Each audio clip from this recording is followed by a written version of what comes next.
भाई, कॉर्पोरेटर मुर्तुजा भाई, महाराष्ट्र से आए हुए हमारे महाराष्ट्र जॉइंट सेक्रेटरी शफीउल्लाह काजी साहब, हमारे महाराष्ट्र यूथ प्रेसिडेंट अफजल खान साहब, और आपके जो कि आज से विधायकी का इलेक्शन कंडक्ट करने वाले हमारे मुखिया मोहम्मद मुर्शिद आलम खान साहब, तमाम मेरे सामने मौजूद हमारे बुजुर्ग, हमारे नौजवान साथियों और दूर दूर पर्दानशी खड़ी हुई हमारी पर्दानशी इज्जतदार माँ बहनों, अस्सलाम वालेकुम व रहमतुल्लाहि व बरकातुहू। मेरे भाइयों, हम पिछले 10 से 12 दिनों से सीमांचल में आए हुए हैं। हमें बैरिस्टर असदुद्दीन ओवैसी साहब ने आप लोगों के दरमियान भेजा।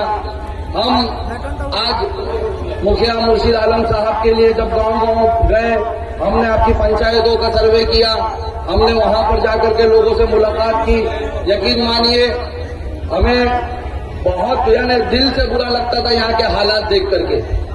हमें एहसास हुआ कि क्यों बैरिस्टर असदुद्दीन ओवैसी साहब सीमांचल को इतना चाहते, इतनी तड़प रखते सीमांचल के लिए कि वो यहाँ पर आज महाराष्ट्र में हमारे इलेक्शन होने के बावजूद भी हमें कहा कि यहाँ पर आइए, पहले सीमांचल को हमको जिताना है और यहाँ के लोगों का मुस्तकबिल बदलना है।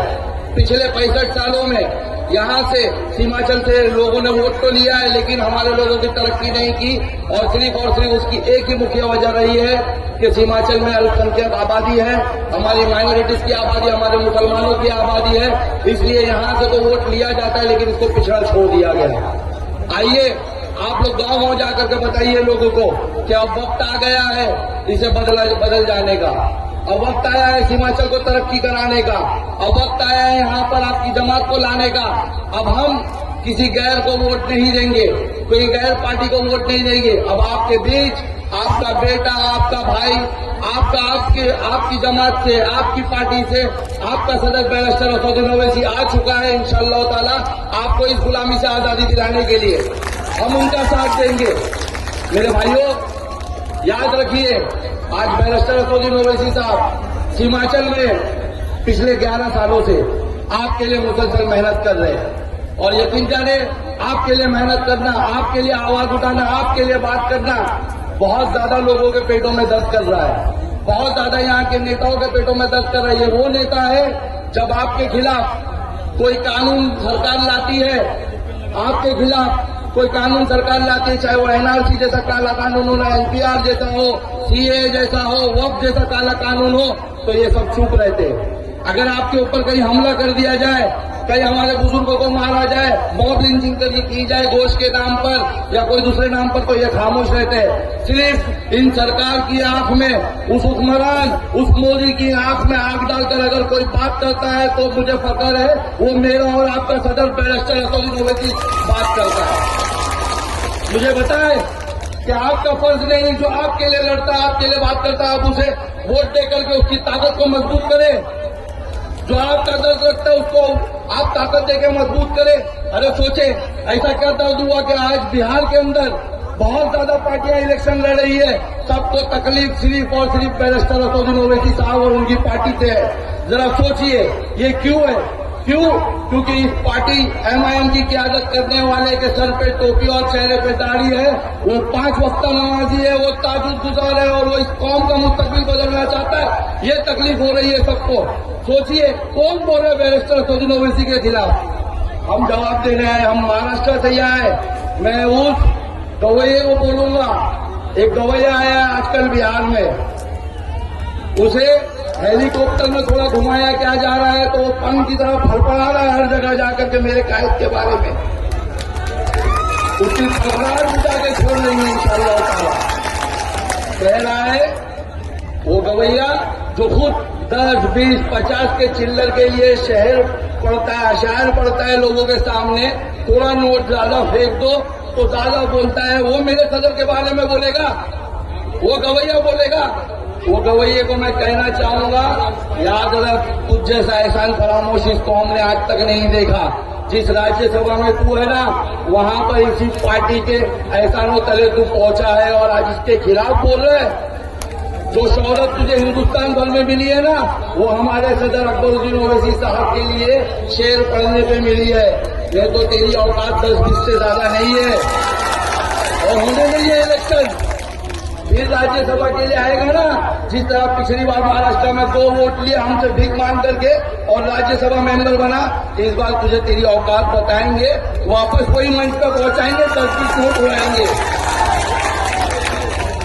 तू बोलेगा मेरे सदर के बारे में, हेलीकॉप्टर का हिसाब पूछ रहा है, अरे 10-20 वाला हिसाब पूछ रहा है। सोचे एक आपके बीच में एक नई पार्टी आई है स्वेच्छा, वो प्रशांत किशोर, मुझे तकलीफ है तब के बिहार आने पे। क्यों तकलीफ है? क्योंकि वो बीजेपी का छोटा रिचार्ज है, छोटा रिचार्ज। याद है ना आपको 2014 में बीजेपी जब इख्तियार में आई, ये मोदी जब इख्तियार में आया, उसके पीठ के पीछे यही छोटा रिचार्ज खड़ा हुआ था। इसके ही मैनिफेस्टो से, इसकी ही पॉलिसी से आज हमारे खिलाफ, इसकी पॉलिसीज अपना करके आज ट्रिपल तलाक जैसे बिल को पेश किया गया, इसकी पॉलिसीज अपना करके आज CANR जैसे बिल को पेश किया गया, आज वक्त के काले कानून को पेश किया गया, और ये उम्मीद रखता है कि मुसलमान इसको वोट देगा। अरे प्रशांत किशोर बाबू, अच्छा सब बिहार क्यों है? बिहार आएंगे, पूरे हिंदुस्तान जाएंगे, बिहार का किसी के बाप का है क्या? ओवैसी नहीं आना, ओवैसी याद रखो, ओवैसी साहब पूरे हिंदुस्तान में इलेक्शन कंटेस्ट करेंगे। वो सिर्फ हैदराबाद के MP नहीं, वो हमारे पूरे हिंदुस्तान के मुसलमान अल्पसंख्यक पिछड़े और लोग दलितों के लीडर है, वो पूरे हिंदुस्तान कंटेस्ट करेंगे। हर एक 9वीं फेर बैरिस्टर असदुद्दीन ओवैसी साहब को आतंकवाद कह रहा है। अरे तेजस्वी, जो एक्सट्रीमिस्ट शब्द आपने इस्तेमाल किया, आपको उसका मतलब भी पता है कि आपकी एक प्रमोशन टीम ने कह दिया कि आप कह दो, तो आपने कह दिया। आप सोचे, बड़े शर्म की बात है, आज बैरिस्टर असदुद्दीन ओवैसी साहब को चरमपंथी कहा जा रहा है, आतंकवाद कहा जा रहा है। किसके लिए? मुझे बताए, क्या बिहार के मजलूमों की आवाज उठाना चरमपंथी है? क्या बिहार के मजदूरों के लिए उनके हक के लिए बात करना चरमपंथी है? क्या आपके शहरों में स्कूलें बनाई जाए, इस पे बात करना चरमपंथी है? जो यहाँ से पलायन करके दूसरे राज्यों में अपने परिवार से दूर रह के रोजगार के लिए जाते, उनको यह रोजगार देना चरमपंथी है? अरे चरमपंथी तो उसकी सोच है जिसने आपको चरमपंथी कहा, जिसने बैरिस्टर असदुद्दीन ओवैसी साहब को चरमपंथी कहा। बड़े अफसोस की बात है, ये उनकी सोच बताती है कि उनको सर पे टोपी रखने वाला, चेहरे पे दाढ़ी रखने वाला एक ऐसा कहे चरमपंथी लग रहा है। ये उसने असद साहब को नहीं, वो उसने सीमांचल के हर एक मुसलमान को कहा जिसके चेहरे पे दाढ़ी और सर पे टोपी है। और इंशाल्लाह तेजस्वी, तुझे ये आवाम, ये मुसलमान जिनके सर पे टोपी, चेहरे पे दाढ़ी और दिल में ईमान है, 11 तारीख को पतंग छाप दबा के जवाब देगी। हिमाचल का मुसलमान अब समझ चुका है कि उनका कोई नेता नहीं इस देश में, ना उनका नेता तेजस्वी है, ना नीतीश है, ना प्रशांत किशोर है, ना अखिलेश है, ना मोदी है। उनका नेता कोई है तो सिर्फ और सिर्फ ओवैसी है। सब लोग अपने कायल पहुंच चुका है, और इंशाल्लाह हिमाचल इतिहास रचेगा, इस बार रचेगा ना मेरे भाई। ओवैसी साहब को चरमबंदी करने का बदला दोगे ना? क्योंकि आज से आप मुखिया मुर्शिदाबाद को जिताओगे ना? देखिए, हम बड़ी उम्मीद है कि आपके बीच आए, हम जवाब दे सकते हैं, लेकिन हम चाहते हैं कि जिसे चरमबंदी कहा गया वो मुसलमान इसे जवाब दे। देखिए, मैं ज्यादा वक्त नहीं लूंगा। अभी हमारे भाई यहाँ पर एक बात बता रहे थे, मैंने मंजर साहब को सुना, उन्होंने कहा कि असदुद्दीन ओवैसी साहब की बेटी की शादी थी और वो उस वक्त आपके लिए सांसद में था। मैं आपको डेट बताता हूँ, पूछिए जरा उस तेजस्वी से, जब ट्रिपल तलाक का बिल सांसद में, जब ट्रिपल तलाक का बिल 27 दिसंबर 2018 को पेश किया गया, कहाँ था वो और उसके लीडर कहाँ थे? याद रखिए, वो आप बैरिस्टर असदुद्दीन ओवैसी साहब को, और मैं आपको गवाही देता हूँ इस बात की कि हम हैदराबाद में थे, हम महाराष्ट्र के लोग हैदराबाद में थे, हम उनके मेहमान थे, क्योंकि उस वक्त हमारे सदर साहब की बेटी की शादी थी। वहां पर आप सोचिए, आपके घर में शादी होगी, आप कहीं जाओगे? अपना शहर छोड़ के, अपना घर छोड़ के जाओगे? लेकिन बैरिस्टर असदुद्दीन ओवैसी साहब गए। बैरिस्टर असदुद्दीन ओवैसी साहब उस दिन भी अपने घर में अपनी बेटी की शादी के वक्त भी मेहमान उनके घर में पड़े, फिर भी वो पार्लियामेंट में इस देश की बेटियों के लिए आवाज उठा रहे थे। कहाँ मिलेगा ऐसा लीडर? कहाँ मिलेगा मेरे भाई? बताए, उनके घर में शादी थी, उनकी बेटी की शादी थी, फिर भी वो इस देश की बेटियों के लिए आवाज उठा रहे थे। मैं मेरी बहनों से कहना चाहूंगा, कोई नहीं आने वाला आपके हक की लड़ाई लड़ने। आप बैरिस्टर असदुद्दीन ओवैसी साहब को मजबूत करिए। अल्हम्दुलिल्लाह। देखिए, मैं मेरी बातों को खत्म करने से पहले, जैसा हमारे भाई ने कहा, बस मैं एक चीज कहना चाहता हूं। मुझे एक सवाल का जवाब दीजिए। एनआरसी पे कौन बोला? एनपीआर पे कौन बोला? सीए पे कौन बोला? हमारी नौकरी की मोती पे कौन बोला? वक्त के काले कानून के खिलाफ कौन बोला? तो हमारा वोट किसको देंगे?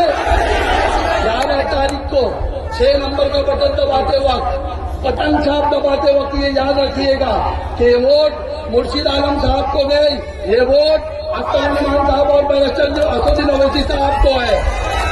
और इंशाअल्लाह पूरी उम्मीद है हमें कि मुखिया मुर्शिद आलम साहब, हम उनकी सबकी पंचायतों में घूमे, 38 पंचायतों में गए, उसमें से हमने उनकी 3 पंचायत देखी। अरे सरकार के बने हुए रोड उखड़ गए, लेकिन इनके बनाए हुए रोड जो के तो है। तो सोचिए, विधायक बनने के बाद जोकी आठ में कैसा विकास होगा इंशाअल्लाह ताला। बड़ी उम्मीद है। लेकिन मैं वापस एक छोटी अपील के साथ मेरी बातों को खत्म करता हूँ। 11 तारीख को पूरे जोकी आठ में क्या उड़ेगी? क्या उड़ेगी? अपना छाप, अपना छाप, अपना छाप, अपना लीडर।